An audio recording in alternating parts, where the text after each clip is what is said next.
ሰላም ጤና ይስጥልን የአሻም ተከታታዮች እንደምን አላችሁ? ለዛሬ ዕለተ ሐሙስ መጋቢት 25 ቀን 2017 ዓ.ም ያዝንላችሁ የአሻም የምሽት ዜናዎቻችን የሚያልፉበት ሰዓት ላይ ደርሰናል። በቅድሚያም ርዕሰ ጉዳዮቹን በማስተዋወቅ እንጀምራለን። ተማሪዎች ከመመረቃቸው አንድ ዓመት ቀድመው እንዲያስተምሩ መታሰቡ የመምህራን እጥረትን ለመቅረፍ የሚያግዝ ነው ሲሉ የትምህርት ባለሙያዎች ተናገሩ። የተለያዩ ሀገራት ኤምባሲዎች ከደህንነት ጋር በተያያዘ የተዛቡ መረጃዎችንና የጉዞ እገዳዎችን ማድረጋቸው የተሳሳተ ነው ሲል የቱሪዝም ሚኒስቴር አስታወቀ። ለህዳሴ ግድብ 1.6 ቢሊዮን ብር ለመሰብሰብ እየሰራው ነው ሲል የግድቡ ማስተባበሪያ ጽሕፈት ቤት ለአሻም ገለጸ። ከውጭ የዚምባብዌው ፕሬዝዳንት ላይ የመፈንቅለ መንግስት ሙከራ ሊደረግባቸው ይችላል የሚል ስጋት እንዳላቸው ተንታኞች ገለጹ። ተመልካቾቻችን ቀደም ሲል ያስተዋወቅናችሁ ዋና ዋና ጉዳዮቻችን ጨምረው እንደተለመደው የቢዝነስና የስፖርት ዜናዎቻችን ሰዓታቸው ጠብቀው ወደ እናንተ የሚደርሱ ይሆናል። እኔ የዕለቱ ተረኛ አሳላፊ ሙሐመድ ንጉስ አብዱ አብሬያችሁ ቆይታ አደርጋለሁ። አብራችሁን ቆዩ።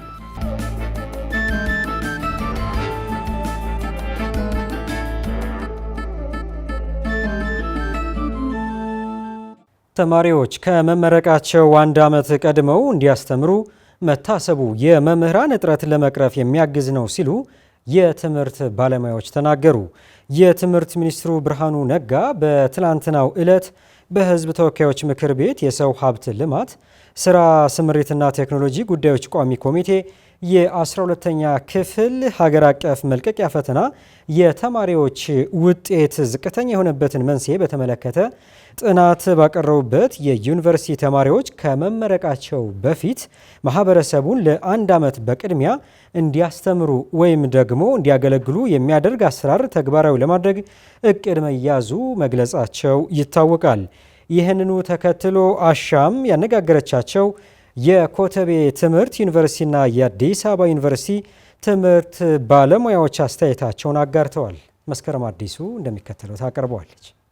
የትምህርት ሚኒስቴር ፕሮፌሰር ብርሃኑ ነጋ በትናንትናው ዕለት በሕዝብ ተወካዮች ምክር ቤት የ12ኛ ክፍል ሀገር አቀፍ መልቀቂያ ፈተና የተማሪዎች ውጤት ዝቅተኛ የሆነበትን ምክንያት በሚመለከት ጥናት ማቅረባቸው ይታወቃል። የትምህርት ሚኒስቴሩ ፕሮፌሰር ብርሃኑ ነጋ በትናንትናው ዕለት በሕዝብ ተወካዮች ምክር ቤት የሰው ሀብት ልማት ስራ ስምሪትና ቴክኖሎጂ ጉዳዮች ቋሚ ኮሚቴ የ12ኛ ክፍል ሀገር አቀፍ መልቀቂያ ፈተና የተማሪዎች ውጤት ዝቅተኛ የሆነበትን መንስኤ በተመለከተ ጥናት ባቀረቡበት የዩኒቨርሲቲ ተማሪዎች ከመመረቃቸው በፊት ማህበረሰቡን ለአንድ ዓመት በቅድሚያ እንዲያስተምሩ ወይም እንዲያገለግሉ የሚያደርግ አሰራር ተግባራዊ ለማድረግ እቅድ መያዙን መግለጻቸው ይታወቃል። የኢትዮጵያ ዩኒቨርሲቲ ሰርቪስ የሚባል ፕሮግራም ልንጀምር የእድሜ የጠገባችሁ ካላችሁ ታውቁታላችሁ።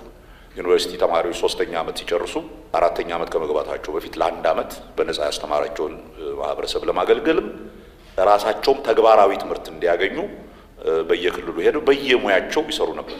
ቤዚኮቻቸውን ብቻ ከፍሎ ከዛ ሲመለሱ 4ኛ ዓመት ይሆናሉ። ብዙ ጥቅም ነበረው። አንደኛ ተመልሰው ዩኒቨርሲቲ ሲገቡ 4ኛ ዓመት የበለጠ በስለው ነው የሚገቡት። ስለ ማህበረሰባቸው የበለጠ አውቀው ነው የሚገቡት። እነኚህ ሰርቪስ የወጡ ልጆች ሲያስተምሩ አስተማሪነትን ወደውት እዛው በአስተማሪነት የቀሩ ብዙ ሰዎች አሉ። እሱን ፕሮግራም እንጀምራለን ብለናል። እሱ በተወሰነ ጊዜ ያለብንን ችግር ይቀንስልን ይሆናል። ሁላችንም ስራ ነው። የሁሉንም ትብብር ይፈልጋል። ከባድ ስራ ነው። በፍጹም ቀላል ስራ አይደለም። ከባድ ስራ ነው። ይህንኑ ተከትሎም ለአሻም ሙያዊ አስተያየታቸውን የሰጡት የኮተቤ ትምህርት ዩኒቨርሲቲና የአዲስ አበባ ዩኒቨርሲቲ የትምህርት መምህራን ናቸው። በተለይ ደግሞ የመማር ማስተማር ሁኔታውን ከማሻሻል አኳያ ምን አይነት አስተዋጽኦ ሊኖረው ይችላል ስትል አሻም የትምህርት ባለሙያዎችን አነጋግራለች። በኢትዮጵያ በተለያዩ አካባቢዎች የመምህራን እጥረት መኖሩን የጠቆሙት የኮተቤ ትምህርት ዩኒቨርሲቲ መምህር ዶክተር ዋለልኝ አድማሱ ናቸው። አያይዘውም ይህ አሰራር መሬት ወርዶ ተግባራዊ ከተደረገ ለተመራቂ ተማሪዎችና ለህብረተሰቡ ዘርፈ ብዙ ትምህርትና አዎንታዊ አስተዋጽኦ እንዳለው አብራርተዋል። ተማሪዎቹ ከመማር ማስተማር ባለፈ አገልግሎት አሰጣጥንና በዩኒቨርሲቲ የተማሩትን ትምህርት ወደ ተግባር በመቀየር የስራ ልምዳቸውን የሚያካብቱበት ነው ሲሉ ሀሳባቸውን ይገልጻሉ። የአሰራር በተማሪዎቹ እድሜ ላይ የሚያሳድረው ተጽዕኖ እንዳለም ባለሙያው አልሸሸጉም። በአሁኑ ሰዓት የመምህራን እጥረት በየቦታው እየተከሰተ ነው። ስለዚህ እንዲህ ያሉ ችግሮችን ለመቅረፍ 3ኛ ዓመት ላይ ሲደርሱ ዩኒቨርሲቲ ተማሪዎች ውጭ ወጥተው ስራ ላይ ግልጋሎት እንዲሰጡ የሚደረግበት ከሄድ እየታሰበ ይመስላል። ይሄ ደግሞ ተማሪዎቹም ለህብረተሰቡም የራሱ የሆነ አዎንታዊ ነገር ያለው ይመስለኛል። ለምሳሌ ተማሪዎች ከመመረቃቸው በፊት አካባቢያቸው ወይም ደግሞ በተለያየ አካባቢ ሄደው የሚሰሩ ከሆነ አንድም ልምድ የሚያካብቱበት ነገር ይኖራል። በቲዮሪ የተማሩትን በተግባር የሚያዩበት ሁኔታ ሊፈጠር ይችላል። ለራሳቸውም ህብረተሰባቸውን ማገልገል እያስተማራቸው ያለ ህብረተሰብን ማገልገል ሌላ ለነሱ ትልቅ ጥቅም ነው። በእድሜ ላይ የሚጨምር ነገር ይኖራል መማር እድሜ ላይ ወደ ስራ ነገር ግን አሁን ይሄ የስራማ አካል ስለሚሆን ይሄም የትምህርት አካል ስለሚሆን እንደዚህ ያለው አካሄድ ቢለመድ ክፋት ያለው አይመስለኝም። ይህ አሰራር ተቀባይነት ያለው አሰራር መሆኑን ያነሱት ደግሞ የአዲስ አበባ ዩኒቨርሲቲ መምህር የሆኑት ፕሮፌሰር አለማየሁ ተክለማርያም ናቸው። የዩኒቨርሲቲ ተማሪዎቹ ከመመረቃቸው በፊት ህብረተሰቡን ለማስተማር በሚንቀሳቀሱበት ወቅት አጋዥ ወይም መሪ መምህራን በሚባሉት ድጋፍ ሊደረግላቸው ይገባል። በዚህም የመማር ማስተማርና የሙያ ስልጠና እንዲያገኙ ይረዳቸዋል ብለዋል። አያይዘውም ወደ ማህበረሰቡ ተቀላቅለው በሚያስተምሩበት ወቅት የሀገር ወግ ባህልና እሴቶችን በተግባር የመማር እድላቸው ከፍተኛ ነው። ሲያስተምሩ ብዙ ትምህርቶችንም ይማራሉ። ይህም የእውቀት አድማሳቸውን ለማስፋት ይረዳቸዋል ሲሉ ተናግረዋል።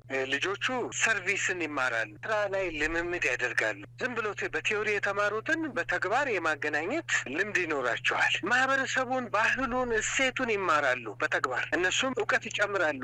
ስራ ላይ ሆነው ማስተማር ማለት መማር ነው። ሲያስተምሩ ይዘጋጃሉ። ተማሪ ጥያቄያቸው መልስ ለመመለስ ያነባሉ። ከትምህርቱ ቲዮሪ ከሚማሩት በላይ ልምድ ይዘው ይሄዳሉ።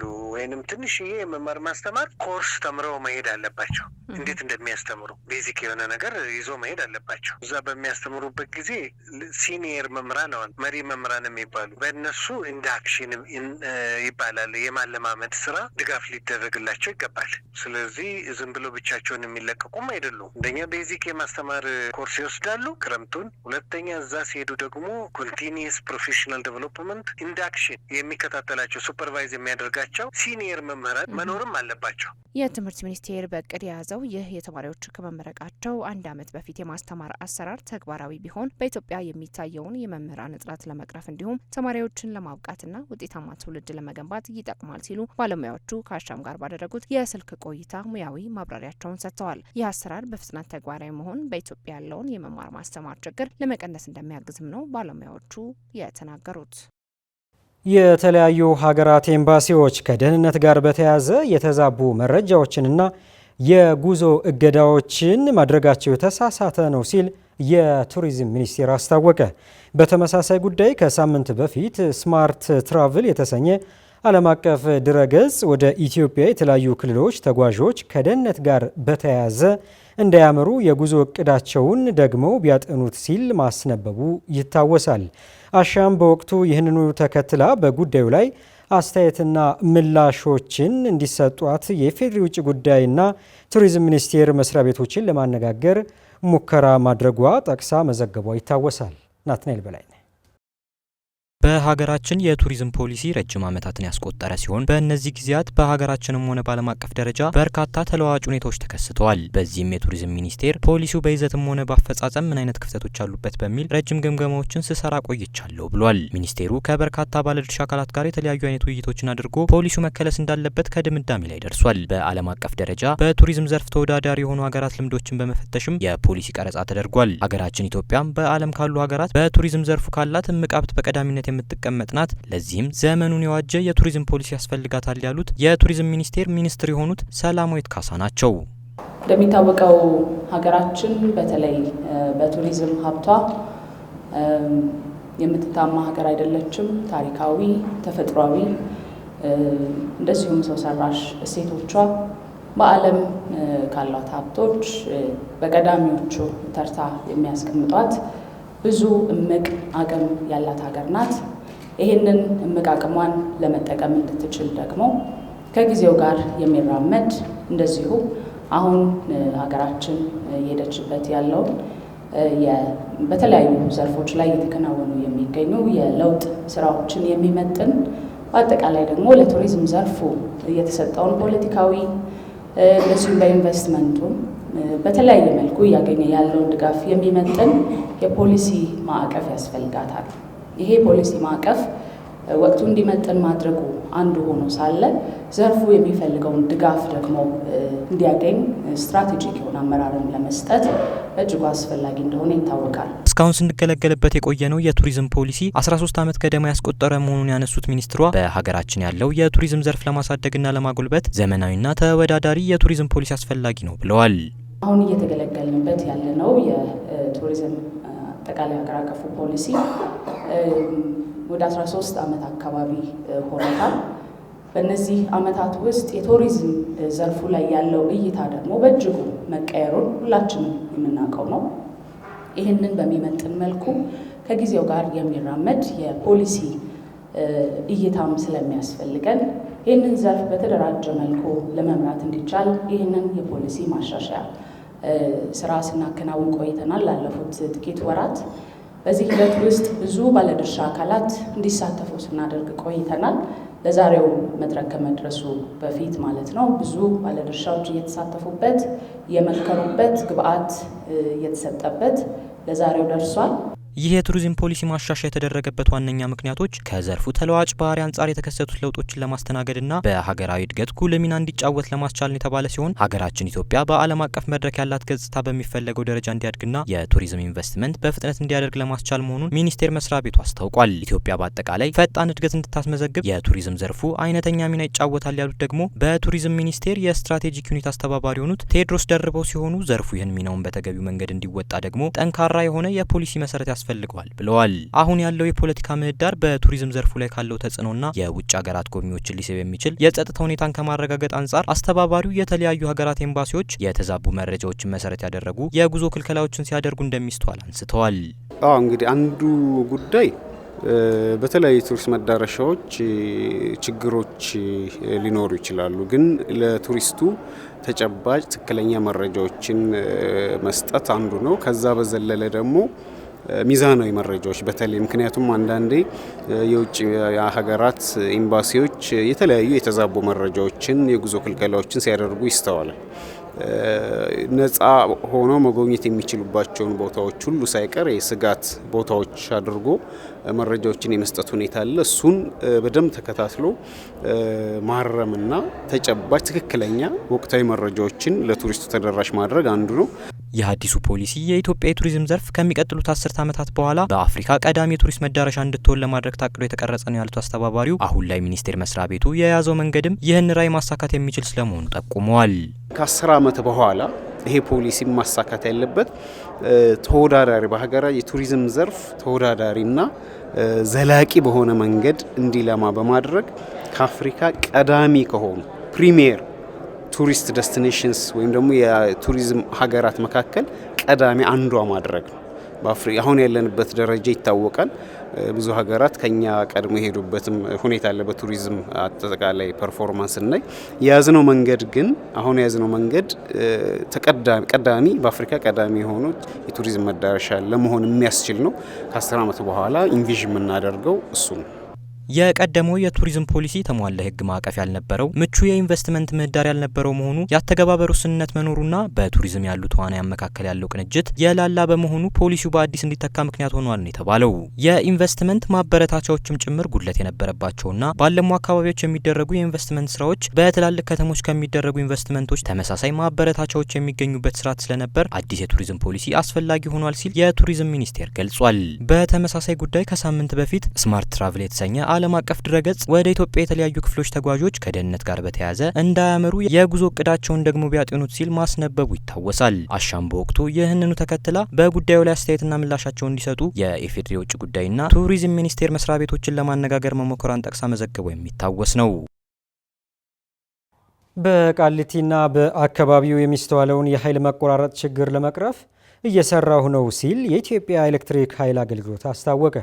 በቃሊቲና አካባቢው የሚስተዋለውን የኃይል መቆራረጥ ችግር ለመቅረፍ በትኩረት እየሰራን ነው ሲሉ በደቡብ አዲስ አበባ ሪጅን ቁጥር 9 አገልግሎት መስጫ ማዕከል ስራ አስኪያጅ ኤልያስ ሻኙ ተናገሩ። ብዙዎች እንደሚናገሩትና እንደሚስተዋለው በመዲናይቱ አዲስ አበባ ከፍተኛ የኃይል መቆራረጥና ያረጁ የእንጨት ምሰሶዎች አሉ።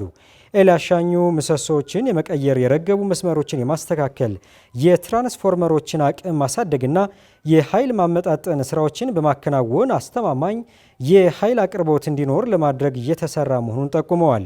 በደቡብ አዲስ አበባ ሪጅን ቁጥር 9 የአገልግሎት መስጫ ማዕከል 450 ያረጁ የእንጨት ምሰሶዎችን ለመቀየር የ7 ትራንስፎርመሮችን አቅም ለማሳደግ እየሰራ መሆኑን የኢትዮጵያ ኤሌክትሪክ አገልግሎት ዋቢ አድርጎ የዘገበው ባልደረባችን ቴዎድሮስ ፍቅሩ ነው።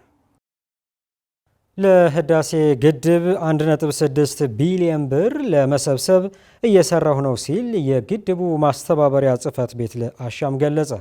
የግድቡን የግንባታ ሂደት በዋናነት የሚመለከተው የጠቅላይ ሚኒስቴር ጽሕፈት ቤት መሆኑን በማስታወስ ግድቡን ለማጠናቀቅ አጠቃላይ የሚያስፈልገውን የገንዘብ መጠን ከመግለጽ ተቆጥበዋል። አዲስ እንግዳ ሰው መጋቢት 24 2003 ዓ.ም በይፋ ግንባታው የተጀመረው የታላቁ ህዳሴ ግድብ በትላንትናው ዕለት መጋቢት 24 2017 ዓ.ም 14ኛ ዓመቱን ደፍኗል። የፕሮጀክቱን 14ኛ ዓመት ተከትሎ ግድቡ ያለበትን ሁኔታ ከህዝባዊ ድጋፍ አንጻር ለመቃኘት የሞከረችው አሻም የግድቡ ማስተባበሪያ ጽሕፈት ቤትን በስልክ አነጋግራለች። ጠቅላይ ሚኒስትር አብይ አህመድ ሰሞኑን በጉዳዩ ላይ ባስተላለፉት ንግግር ግድቡ ለመጠናቀቅ የ6 ወራት ጊዜ ይቀረዋል ማለታቸውን አስታውሰው በጉዳዩ ላይ ማብራሪያ ለአሻም የሰጧት የግድቡ ማስተባበሪያ ጽሕፈት ቤት የህዝብ ግንኙነት ኃላፊ ኃይሉ አብርሃም ኢትዮጵያ ያደገች ሀገር ባትሆንም በከፍተኛ የህዝብ ተሳትፎ አሁን የደረሰበት ደረጃ ስለመድረሱ ገልጸው ባለፉት 14 ዓመታት የተሰበሰቡትን ገቢዎች ተናግረዋል። በተለይ ከተቀመጠበት ጊዜ ጀምሮ ለግድቡ ሁለንተናዊ ድጋፍ ስናደርግ ነበር። በገንዘብ፣ በሞራል፣ በእውቀታችን፣ በጉልበታችን ጭምር ያደረግነው የገንዘብ ድጋፍ በባንክ የተረጋገጠ አሁን 20 ቢሊዮን 722 ሚሊዮን ብር በላይ ድጋፍ አድርገናል። በእውቀት አርቲስቱ፣ ኮሜዲያኑ፣ ስነ ጥበብና ኪነ ጥበብ ባለሙያዎች በግድቡ በእውቀቱ ህዝብ ተሳትፎን በማነሳሳት ረገድ ትልቅ ሚና ሲወጣ ነበር የነበረው። ጽሕፈት ቤቱ በህዝባዊ ተሳትፎ ከ20 ቢሊዮን ብር በላይ ማሰባሰቡን የተናገሩት ኃላፊው ገቢውን ለማሰባሰብ ከተዘረጉ ስርዓቶችና ሁነቶች መካከል በተለያዩ ክፍለ ዓለማት የሚገኙ ዲያስፖራዎች ተሳታፊ የሆኑበት የቦንድ ሽያጭ፣ ዋንጫ የማዞር፣ የእግር ኳስና ሌሎች ስፖርታዊ ውድድሮችን በማዘጋጀት ንቅናቄ መፍጠር ተችሏል ብሏል። ግድቡ በቀጣይ ምን ያህል ገንዘብ ያስፈልገዋል ስትል አሻም ለሰነዘረችው ጥያቄ ኃላፊው ተከታዩን ምላሽ ሰጥተዋል። ይህ እንግዲህ ያው በእኛ ጽሕፈት ቤት በተሳትፎ ላይ ነው ፎከስ አድርገን የምንሰራው። ያው በፊት ይህን የምንገልጽ ነበረ። አሁን ግን ባለው ሁኔታ ከግድቡም አጠቃላይ ያለቀም በመሆኑ ግድቡ በክቡር ጠቅላይ ሚኒስትር ጽሕፈት ቤት በክቡር ጠቅላይ ሚኒስትሩ እየተሰራ ያለውና ህዝብ 1.6 ቢሊዮን እናሰባስባለን ብለን እየሰራ ነው። 805 ሚሊዮን 804 ሺህ ተሰብስቧል። የካቲት 30 ተሰብስቧል። ግድቡ ሲጀመር ጀምሮ ዓለም አቀፍ ብድር ማግኘት እንዳይቻል የተፋሰሱ ሀገራት ተጽዕኖ በማሳደራቸው በራስ አቅም የተሰራ ግድብ መሆኑን ተናግረዋል። ኢትዮጵያ ግድቡን በሚመለከት ለሚቀርብባት የትኛውም ክስና ወቀሳ በዲፕሎማሲያዊ መንገድ መፍትሄ ስትሰጥ ስለመቆየቷ በተፋሰሱ ሀገራት መካከል የተደረጉ ድርድሮችን በማሳያነት ጠቅሰው አሁን ላይ በሀገራቱ መካከል ስላለውና ተከስተው ስለነበሩ ውዝግቦች ያብራራሉ። በኢትዮጵያ ፍትሃዊ በሆነ መልኩ ወጥ የሆነ አቋም ይዛ ላለፉት ዓመታት ተከራክረዋል። በዛኛው በኩል ግን ያለው ወጣ ገባይ ማለት ተከራካሪዎች ይቀያየራሉ፣ የፖለቲካ ሰዎች ይሆናሉ የሚከራከሩት። በክርክሩ ላይ የኛ ተከራካሪ ኤሌመንት ያለው ነገር ይዘው ስለሚገቡ የማሸነፍ ኃይል ነበራቸው። ከዛም አልፎ የውጭ ጣልቃ ገብነት እንዲገባ ድርድሩ ላይ ተሞክሯል። አሜሪካ ግብጽ ልታደባየት ትችላለች ማለት ተደርሶ ነበር። ከዛም አልፎ በተባበሩ መንግስታት ተከሰን ቀርበናል። በጣም ኩለር እንደሰራ ሰው ቀርበናል። ውሃ ነው የገደብነውና በዚህ ሁሉ መሀል ይህን ሁሉ ችለን አልፈናል። ኢትዮጵያ አሁንም በጉዳዩ ላይ ለድርድር ለሚመጡ አካላት በሯ ክፍት ነው ያሉት ኃላፊው ግድቡ ከሚያመነጨው የኤሌክትሪክ ኃይል ባሻገር አሳ በማርባት የስራ እድል እየፈጠረ እንደሚገኝና ሌሎች በግድቡ የሚገኙ ጠቀሜታዎችን ዘርዝረዋል። ያው ግድቡ ሲጠናቀቅ ሰፊ የሀብት ማምረት ይችላል። ካሁኑ እዛ አካባቢ የሚኖር ወጥ በማደራጀት ጅማሬ አለ። ጥሩ ጅማሬ ነው። ሀብት በደንብ አሳ እየተያዘ ነው። 80 ኪሎ ግራም አሳ ሁሉ እየተመረተ ነው። ከዚህ በተረፈ የውሃ ላይ መዝናኛ መሆን ይችላል። የተለያዩ ደሴቶች ይፈጠራሉ። እነዚህ ደሴቶች ለሪዞርትና ለመዝናኛነት ያገለግላሉ። ከዛ ውጭ የባህር ላይ የውሃ ላይ ትራንስፖርት 246 ኪሎ ሜትር ነው የሚሆነው። ግዙፍ የሆኑ ነገሮችን በባህሩ ላይ ማጓጓዝ የሚቻልበት ሁኔታ ይፈጠራል። በአካባቢው ላይ ደግሞ የሚፈጥረው ሂሚዲቲ አለ፣ እርጥበት የአየር ለውጥ በጣም መልካም ሆነ። ግድቡ የአፍሪካውያንም ጭምር ነው ያሉት ኃይሉ በውሃ ላይ ለሚደረግ ምርምር ብሎም የቱሪስት መስህብ በመሆን ለቀጠናው ዘርፈ ብዙ ጠቀሜታ እንዳለው ተናግሯል። ግድቡ በተያዘው የ2017 ዓ.ም ሙሉ በሙሉ ተገንብቶ አገልግሎት እንደሚጀምርና ፕሮጀክቱ ተጠናቆ ወደ ስራ ሲገባ 5150 ሜጋዋት ኃይል ማመንጨት እንደሚችል መገለጹ የሚታወስ ነው። አሜሪካ በኢትዮጵያ ላይ የጣለችውን የ10 በመቶ ቀረጥ ጫና አይኖረውም ሲሉ የምጣኔ ሀብት ባለሙያው ውሳኔውን አጣጣሉት። ኢትዮጵያ ከአሜሪካ በኩል ለተጣለው ማዕቀብ የአጸፋ እርምጃ ለመውሰድ የሚያስችላት ሁኔታ የለም ሲሉም ገልጸዋል። ብርሃነ ሸቴ Indonesia, Malaysia, Cambodia, South Africa. 47ኛው የአሜሪካ ፕሬዝዳንት ዶናልድ ትራምፕ ኢትዮጵያን ጨምሮ 102 በሚሆኑ የዓለም ሀገራት ላይ አዲስ ታሪፍ መጣላቸውን በነጩ ቤተ መንግስት በሰጡት ይፋዊ መግለጫ አስታውቀዋል። በዚህ አዲስ እቅድ መሰረት ኢትዮጵያ ወደ አሜሪካ በምታስገባቸው ምርቶች ላይ የ10 በመቶ ቀረጥ እንድትከፍል ተጥሎባታል። ትራምፕ የአሜሪካን የንግድ ጉድለት ለመጠበቅና የአሜሪካን ኢኮኖሚ ለመታደግ የተወሰደ እርምጃ ነው ሲሉ የታሪፉን ዓላማ አስረድተዋል። ፕሬዝዳንቱ በዚህ አዲስ ታሪፍ ከአሜሪካ ተቀናቃኞች ቻይና እስከ ወዳጅ ሀገራት እስራኤል፣ ካናዳ፣ ዩክሬን፣ ሳውዲ አረቢያ፣ የአውሮፓ ህብረትና ግብጽን አካተዋል። ፕሬዝዳንት ዶናልድ ትራምፕ ኢትዮጵያ ወደ አሜሪካ በሚገቡ ምርቶች ላይ የ10 በመቶ ቀረጥ እንድትከፍል መወሰናቸው በሀገሪቱ የውጭ ንግድ እንቅስቃሴ ላይ የሚያመጣውን ለውጥ በተመለከተ አሻም የምጣኔ ሀብት ባለሙያውን ቆስጠንጢኖስ በረኸ ተስፋን አነጋግራለች። ቆስጠንጢኖስ የአሜሪካ መንግስት ያሳለፈው የቀረጥ ውሳኔ በኢትዮጵያ ላይ ጫና አይኖረውም ሲሉ ምላሽ ሰጥተዋል። ኢትዮጵያ ወደ አሜሪካ የምትልከው ቡና ነው፣ ይህ ደግሞ ሌሎች ሀገራት ከሚልኩት የተለየ ነው ብለዋል። የምጣኔ ሀብት ባለሙያው የአፍሪካ ምርቶች በነጻ ወደ አሜሪካ እንዲገቡ የሚፈቅደው የአጎዋ ቅድም ከታሪፉ ጋር ተቃርኖ ስለሚፈጥር መቆሙ አይቀርም ብለዋል። ጫና የሚኖረው አይመስለኝም። ያው ቡና ነው የምንልከው አሜሪካ ነገር። ቡናው ደግሞ ይሄ አረቢካ የሚባል ዘር ብዙ ሀገሮች አይልኩም።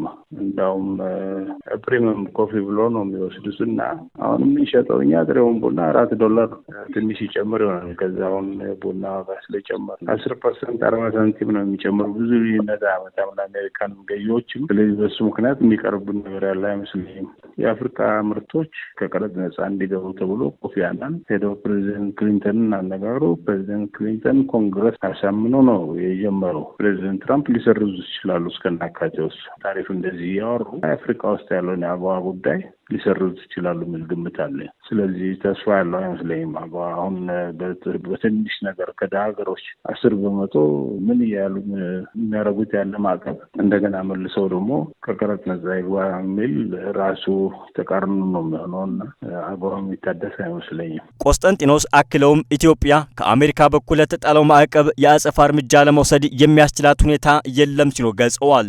ነገር ግን የትራምፕ አስተዳደር የዓለምን ንግድ ቀውስ ውስጥ ማስገባቱ በግልጽ እየታየ ነው በማለት አብራርተዋል። ምንም ያው ከዩናይትድ ስቴትስ የምናመጣቸው እቃዎች ካሉ ያው እንደዛ አይነት ነገር ማድረግ ይቻላል። ግን ምን ያህል ከዩናይትድ ስቴትስ የምናመጣቸው እቃዎች ምን ያህል ሆኖ አላውቅም። ምናልባት የሕክምና እቃዎች ምናምን ካልሆኑ በስተቀር አብዛኛው ቻይና ነበር የሚደረገው። ስለዚህ ዓለምን ንግድ ቀውስ ውስጥ ከተውታል። ይሄ የዓለም የንግድ ድርጅት የሚባል የተቋቋመው የዓለም የንግድ ቀውስ እንደዚህ አይነት የታሪፍ ጭቅጭቆች ሲመጡ መፍትሄ እንዲሰጥ ነበር። አሁን ግን ፕሬዚደንት ትራምፕ ለብቻቸው ይህን እያደረጉ ነው ያሉት። በዛ ላይ በሩሲያ በኢራን ላይ ከፍተኛ ማዕቀብ አድርገዋል። ስለዚህ እየተበላሸ ነው ያለው የዓለም የንግድ ሁኔታ። እንደ ፕሬዚደንት ትራምፕ አካሄድ ከሆነ አሁን አውሮፓ ህብረትም በሰፊው እንታገለዋለን ብለዋል። ካናዳ እንኳን የቀረ ይመስለኛል። ምክንያቱም ካናዳዎች ብዙ ጉዳት ሊያደርሱ ይችላሉ በአሜሪካ ኢኮኖሚ ላይ የሚል ግምገማ ላይ የደረሱ ይመስለኛል። ምክንያቱም የካናዳና አሜሪካ ኢኮኖሚ በእጅጉ የተገናኘ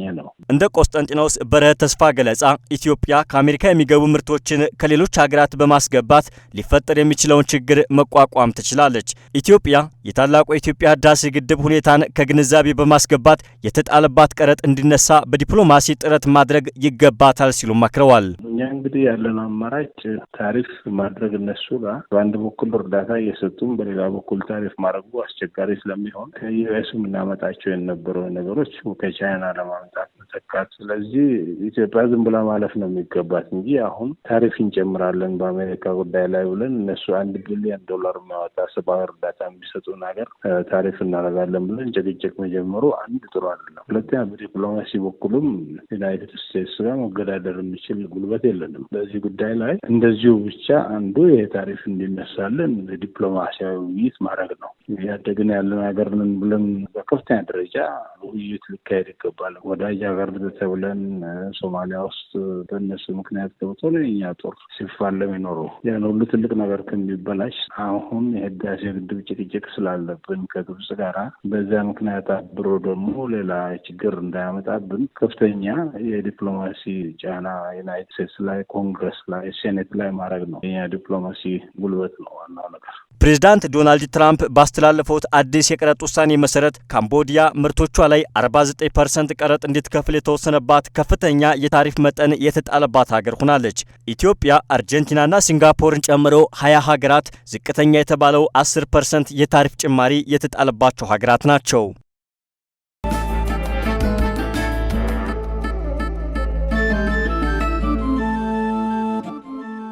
ተመልካቾቻችን ለዕለቱ ያዝንላችሁ ዜናዎቻችን ከመቋጨታችን በፊት በድጋሚ ርዕሰ ጉዳዮቹን እናስታውሳችሁ።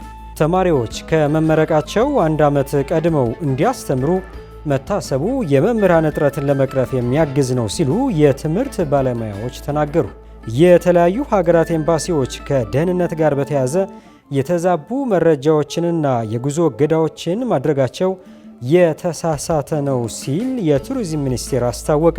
ለህዳሴ ግድብ 1.6 ቢሊዮን ብር ለመሰብሰብ እየሰራው ነው ሲል የግድቡ ማስተባበሪያ ጽሕፈት ቤት ለአሻም ገለጸ።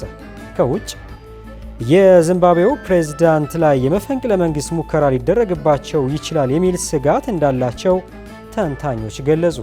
ተመልካቾቻችን ለዛሬ ለሐሙስ መጋቢት 25 ቀን 2017 ዓ.ም ያዝንላችሁ የአሻም የምሽት ዜናዎቻችን በዚሁ ተቋጭተዋል።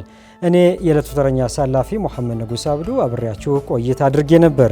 ተመልካቾቻችን ከአሻም ቴሌቪዥን የሚተላለፉ አዳዲስና ወቅታዊ ፕሮግራሞች እንዲሁም ደግሞ ዜናዎቻችን በዩቲዩብ፣ በቲክቶክ፣ በፌስቡክ እንዲሁም ደግሞ በቴሌግራም አሊያም ደግሞ በቲክቶክ ገጻችን መከታተል እንደምትችሉ በዚሁ አጋጣሚ ለመጠቆም እንወዳለን። ላይክ፣ ሼር፣ ሰብስክራይብ በማድረግ ደግሞ ቤተሰብ እንድትሆኑን በዚሁ አጋጣሚ ጥሪያችንን ማስተላለፍ እንፈልጋለን። አሻም ለሁላችን!